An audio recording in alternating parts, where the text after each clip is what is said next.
all these skills, telepathy, telekinesis, uh, remote viewing, remote influencing, etc., foreseeing of the future, the prophetic vision, all of these belong to the domain of the inner mind and inner vital and are part of our normal evolutionary development. Sri Aurobindo refers to it in his articles on education, where he says that so-called sixth sense and the powers associated with it are currently completely ignored by education, but the future education will eventually have to take them up and involve their training also, because it's part of the human potential. Unfortunately, the initiative in this direction has been taken more by the militaries of the world than by the spiritual people, because the military finds it fascinating to use these powers. So I've seen articles about this by people who are in the know from the US military. So they refer, for example, to Russia in the 1970s. Russia had 35 projects exploring psychic abilities, in particular ability to spy or influence at a distance. And the CIA in America said, well, we are behind them, so we need to kickstart this process. And they invested $20 million to develop the whole technology.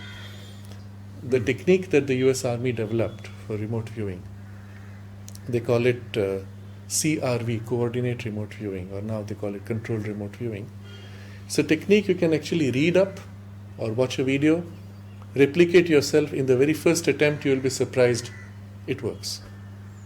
Anybody works. Some are more skillful, others less. For me that was a surprise, because I thought that training somebody would involve an effort which would require much more, but it's not so. And so subsequently my understanding of it has also grown, and the same remote viewers now claim that China is training young children.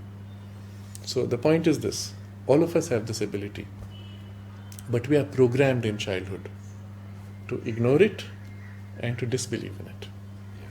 So your lack of faith, your refusal to accept the possibility, becomes your own block, your own barrier to its development.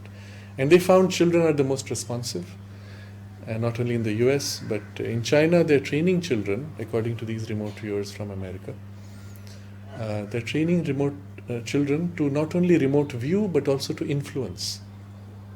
And one of the things they do is they can influence a person's thought or internal state, but also influence an electronic device, cause it to malfunction. If you bring in the occult dimension, that you can actually project yourself in consciousness out of the body and experience and even explore spaces, other planets and things like that, which in fact was done by some of the remote viewers in the US military program. One of them, who was a mystic, Ingo Swann, was one of the most extraordinary of these. He knew that NASA was sending a probe to Jupiter, so he said, okay, let's prove that what we are doing is real. So he went through his process of projecting himself onto Jupiter, described, I think if I remember right, 9 or 12 specific features of the Jupiter atmosphere as well as the space around it, none of which NASA had known at that point. The craft then reached 3 months later, and they confirmed 6 of those features, and over the next decade they confirmed another 3. And so many things like that he did, both projecting himself on the moon and then Mercury, each time anticipating before NASA had the data. But again, this is a domain of exploration which at some point will have to become more mainstream.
astronomers and scientists began to discover that there was more stuff in the universe than matter alone could account for.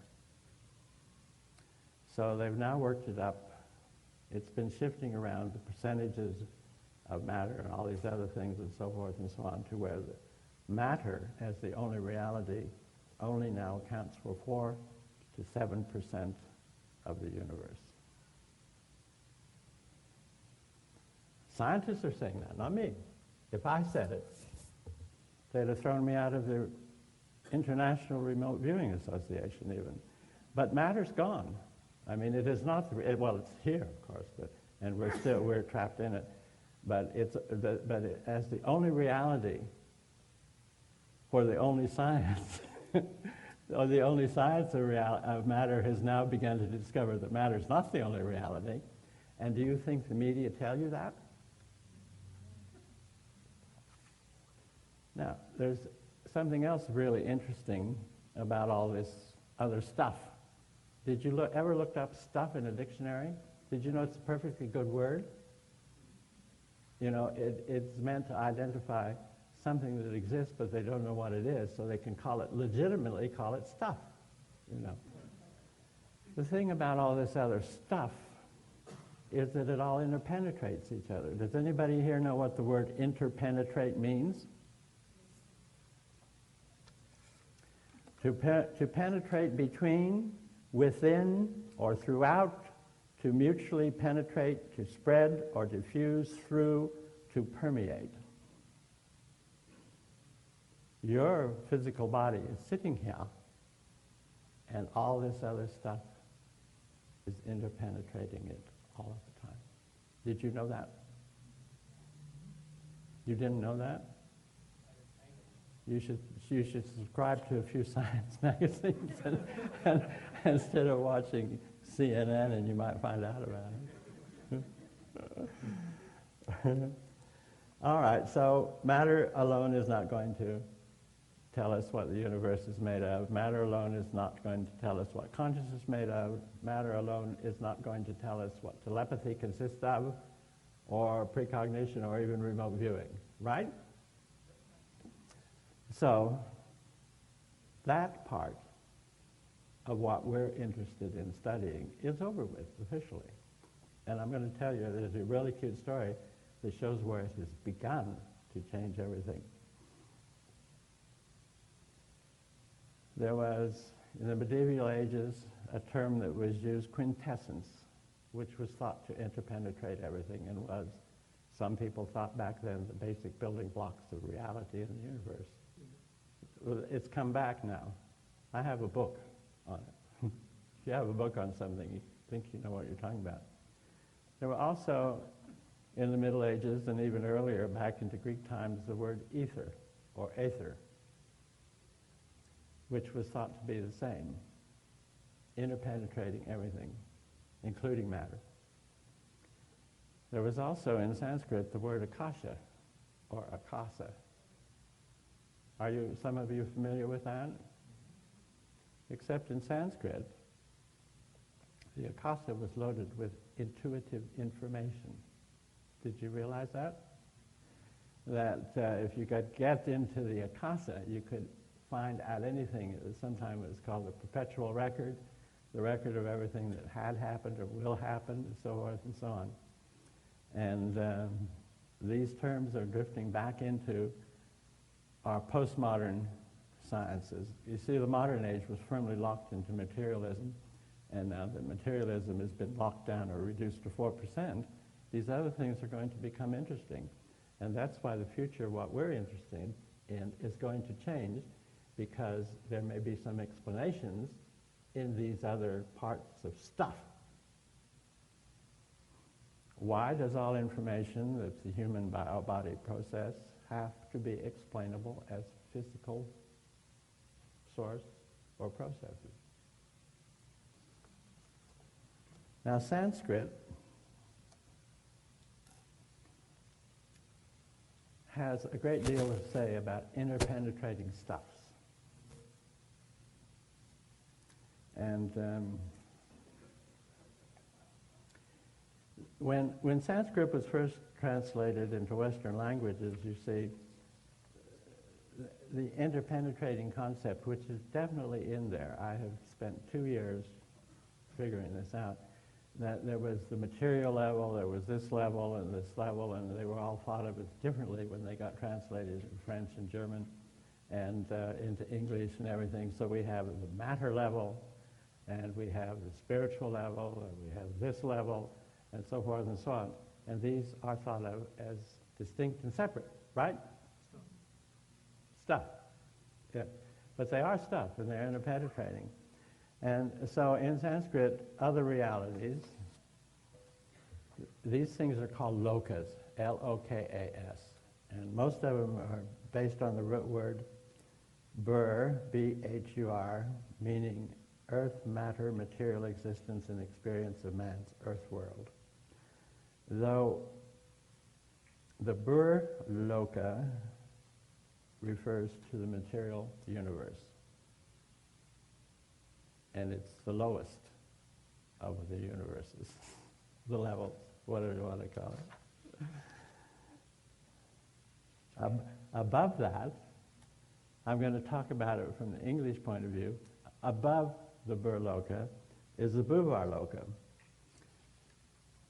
And when you enter the bhur loka, you become into matter. You are forming yourself into the material world. When you come into the bhuvar loka, the world of vitalistic manifestation of embodied life existence and becoming within emotions, passions, affectations, which desire is the pivot. This is called, in many mystical, the desire realm. Just becoming matter doesn't do anything. You have to have desires and passions too. If you didn't have those, what would your physical body be?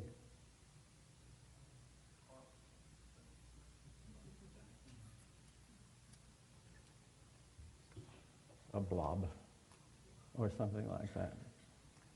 Okay.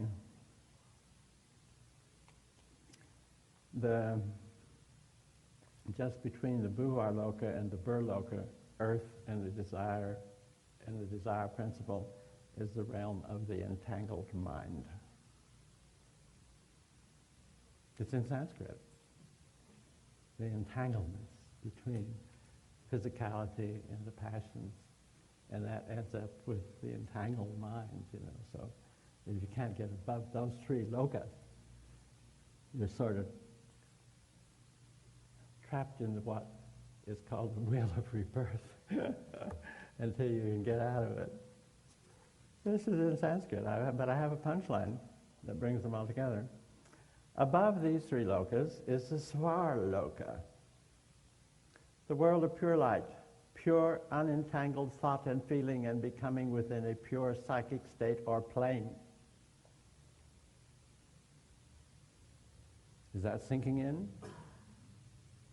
Matter is entangled with passions and desires or vice versa, so you have entangled things as long as you're focused in that. And the Svarloka is you lift up out of that and you're in the, I'll read it again. You should jump for joy, actually. The world of light, pure, unentangled thought and feeling. Svarloka, that's the intuitional plane. Akasha, quintessence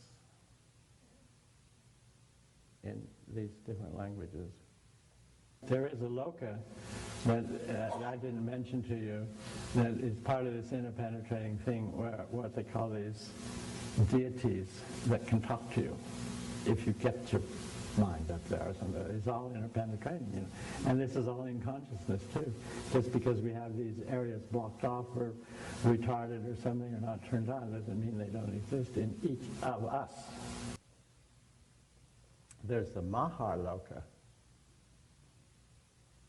the world. It's described very simply as the realm of vast, V-A-S-T.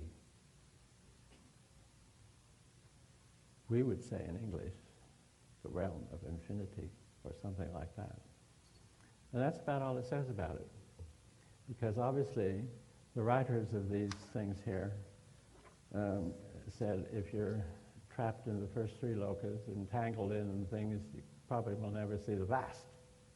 We would say vastness, but they use the noun rather than the other word. So, now we would think of these as different levels, right? Down here, down here, down here, down here. But the clincher is that the Sanskrit discusses these as all interpenetrating.